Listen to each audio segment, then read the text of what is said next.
Hi ARM channel உங்கள் மனுஷன் பேசுகிறேன். என்ன அப்படின்னு பார்த்தீங்கன்னா, வெனிசுலா நாடு அப்படின்றது அமெரிக்காவுக்கும் வட அமெரிக்காவுக்கும் பக்கத்தில் உள்ள அண்டை நாடு.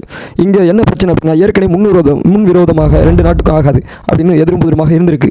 ஒரு புறத்தில் இந்த நாட்டினுடைய வளங்களை பற்றி தெரிஞ்சுக்கணும் அப்படின்னா, கனிம வளம், எண்ணெய் வளம் சவுதி அரேபியாவோட அதிகமான அளவில் எண்ணெய் வளம் இருக்குது. அது மட்டும் இல்லாமல் இங்கே வைரம், இரும்பு, அலுமினியம், இப்படி நிறைய ஏராளமான வளங்கள், நிலக்கரி இதெல்லாமே இங்கே இருக்குது அப்படின்லாம் சொல்லப்படுது. இந்த நாடு இப்படி வளமுள்ள ஒரு நாட்டில் 2.86 கோடி மக்கள் இருக்கிறாங்க அப்படின்னு சொல்லப்படுது. இந்த இடத்துல என்ன அப்படின்னு கேட்டிங்கன்னா, வெனிசுலா நாட்டுக்கும் அமெரிக்காவுக்கும் ஆகாது.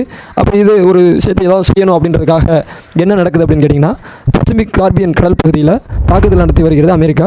அந்த பகுதியில் பார்த்திங்கன்னா வெனிசுலாவுடைய கப்பல்களும் இருந்ததாக சொல்லி குற்றச்சாட்டப்படுகிறது.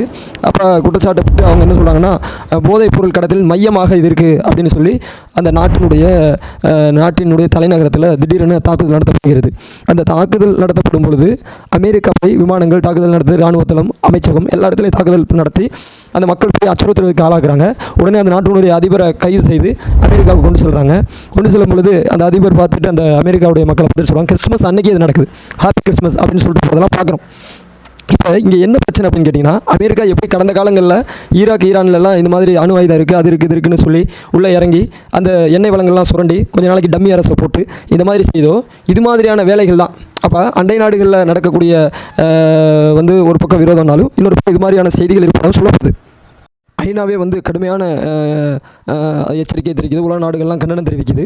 இதுவும் குறிப்பாக என்னென்னு பார்த்தீங்கன்னா, அமெரிக்கா மக்களே போராட ஆரம்பிச்சிட்டாங்க. இது தப்பு, இந்த மாதிரி செய்யக்கூடாது அப்படின்னு சொல்லி ட்ரம்ப்புக்கு எதிராக போராட்டம் செய்கிறாங்க.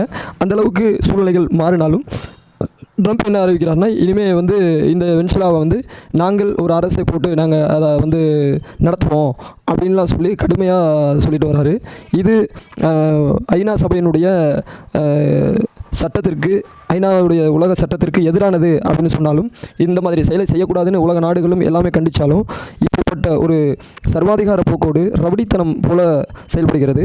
கடந்த காலங்களில் இஸ்ரேல் நாடு மீது இஸ்ரேலும் பாலஸ்தீனம் போன்ற பிரச்சனைகள், ஈரான் ஈராக் போன்ற பிரச்சனைகள்லாம் எப்படி உள்ளே பூந்து சண்டித்தனம் பண்ணுதோ, ரவுடித்தனம் பண்ணுதோ, அதே வேலையை தான் அமெரிக்கா செஞ்சுக்கிட்டு இருக்குது. ஆனால் அநியாயம் செய்து கொண்டே இருந்தால் இறைவன் பார்த்துக்கிட்டே இருக்க மாட்டான். ஒரு நாள் அதற்கான அழிவுகள் நிச்சயம். அதனால் அநியாயம் செய்கிறவர்களை எதிர்த்து குரல் கொடுப்பது மனிதர்களுடைய நீதியாக இருக்கிறது அப்படின்றதோடு என்னுடைய செய்தியை முடிச்சுக்கிறேன். நான் உங்கள் மன்சூர் ஏஆர்எம் சேனல். நம்ம சேனல் லைக் பண்ணுங்கள், ஷேர் பண்ணுங்கள், சப்ஸ்கிரைப் பண்ணுங்கள். தகவலுக்காக நான் உங்கள் மன்சூர்.